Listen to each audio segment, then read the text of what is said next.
Bonjour à tous et bienvenue sur Comment faire une vidéo. Aujourd'hui nous allons parler du cadrage pour vos facecam. Alors si jamais ce genre de contenu vous plaît, je vous invite déjà à vous abonner et à liker et partager mes vidéos. Ça me permet de savoir que elles vous plaisent et d'avoir des idées pour en faire d'autres et continuer à apprendre ensemble à se filmer correctement. Alors revenons sur notre cadrage, mais d'abord une petite minute théorique.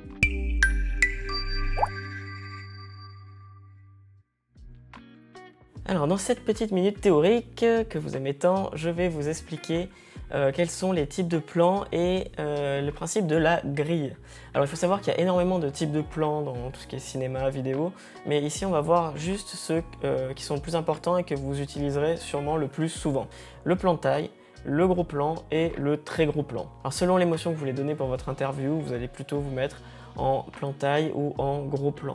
Les très gros plans vont être plus souvent utilisés pour montrer des détails assez précis. Par exemple, si vous parlez d'un objet, vous allez pouvoir faire un très gros plan sur cet objet. Donc ça, c'est surtout pour ajouter du dynamisme à votre discours. On en parlera plus en détail sur la formation sur comment faire une vidéo.fr où vous aurez tous ces petits trucs en plus qui font que vous allez améliorer grandement votre marketing vidéo. Mais sinon, concentrez-vous sur le plan taille et le gros plan et essayez surtout de regarder dans l'objectif de votre caméra. Ensuite, on va parler des lignes de force. En fait, il s'agit de la grille des tiers que vous pouvez activer ou désactiver sur n'importe lequel de vos appareils et que je vous conseille de garder activé tout le temps dès que vous prenez une photo, une vidéo, parce qu'elle représente en fait les lignes de force de votre image. Vous allez décomposer votre image en tiers et en fonction de votre sujet et de l'émotion que vous voulez faire passer, vous allez le placer sur un des tiers et par exemple les intersections de ces tiers représentent des points de force. Et bon, encore une fois, selon leur placement, ça peut vouloir accentuer certaines émotions, mais ici déjà contentez-vous de placer votre ligne des yeux sur les tiers et essayez de vous placer correctement par rapport à ces lignes de tiers, car si jamais vous vous placez mal là-dessus, vous paraîtrez de suite très amateur et les gens auront du mal à rester concentrés sur votre vidéo. C'est exactement ce problème-là que vous aurez avec votre cadrage. Alors une des premières choses à faire, c'est d'activer la grille sur vos caméras, sur vos appareils. Il suffit d'aller dans les réglages, je vais vous montrer normalement ici, et vous pourrez activer la grille des tiers sur vos appareils. C'est disponible sur tous les appareils qui enregistrent des vidéos, et même maintenant sur Instagram, je vais vous montrer ici, on peut avoir la grille des tiers, comme ça on peut connaître nos lignes de force de notre image et s'y positionner comme il faut. Ensuite, il faut un trépied.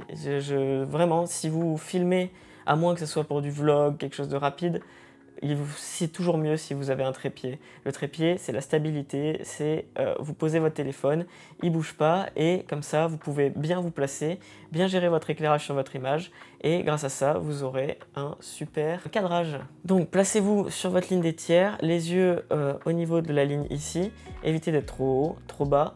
Évitez aussi de regarder trop votre retour caméra, regardez vos spectateurs dans les yeux de vos spectateurs sont ici.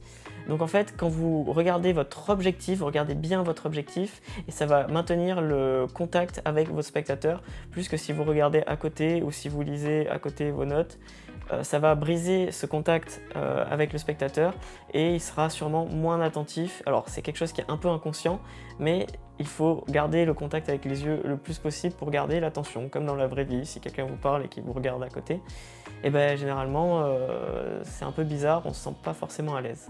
Donc regardez bien votre objectif. Évitez aussi d'avoir trop d'espace au-dessus de votre tête, j'en vois plein qui font des facecam et qui sont à ce niveau-là, et genre même ils sont obligés de mettre leur titre au-dessus ici. Alors on ne met rien au-dessus de la tête, les titres s'ils apparaissent c'est en bas, éventuellement sur le côté si vous êtes en horizontal. Et bien sûr, faites attention à votre éclairage. On en a parlé dans la vidéo de la semaine dernière, mais du coup, cette semaine, j'ai utilisé l'éclairage que je vous ai conseillé dans les blogs. J'ai un blog, j'ai l'article, il y a la vidéo et le Reels qui parle de comment s'éclairer. Donc vous allez le trouver super facilement sur mon compte. J'ai utilisé une softbox que vous voyez ici, je vous afficherai retour caméra là-bas. Et le réflecteur que je vous ai conseillé aussi, c'est dans l'article, il y a tous les liens, pour votre éclairage, pour votre facecam. Il n'y a rien besoin d'autre, la softbox c'est une quarantaine d'euros, et le réflecteur je crois que je l'ai payé 15 euros. Il y a le trépied pour la softbox, mais il n'y a pas le pied pour le réflecteur, donc il faut rajouter une dizaine d'euros. Bref, avec 50 euros, vous pouvez avoir cet éclairage-là. Ah oui, et j'ai aussi rajouté... Attendez, je vous tourne. Est-ce que je peux vous tourner comme ça? Voilà, j'ai aussi rajouté cette lumière ici. Pour, alors ça se voit très peu, mais c'est pour rajouter un tout petit contour là, vous le voyez. Une lumière contre-jour. J'ai essayé de ne pas abuser au niveau des éclairages parce que je commence à en avoir quelques-uns. Et là, c'est vraiment avec le strict minimum et on arrive à avoir quelque chose de qualité. Alors vous avez maintenant toutes les cartes en main pour réaliser un cadrage correct pour vos facecam.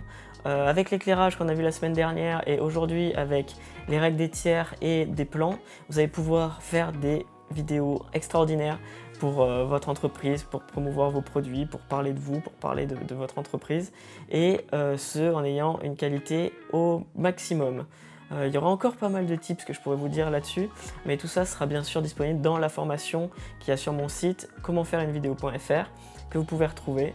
Et d'ailleurs, si ce genre de vidéo vous plaise et que vous en voulez d'autres, n'hésitez pas à me laisser des commentaires, à me laisser des likes, à partager, à enregistrer, parce que plus je vois que ça vous intéresse et plus je vais m'investir dans ces vidéos et vous allez avoir tout ce qu'il faut pour réaliser vous-même les vidéos pour votre entreprise. Donc merci à tous de m'avoir écouté et j'espère que tout ça va vraiment vous servir.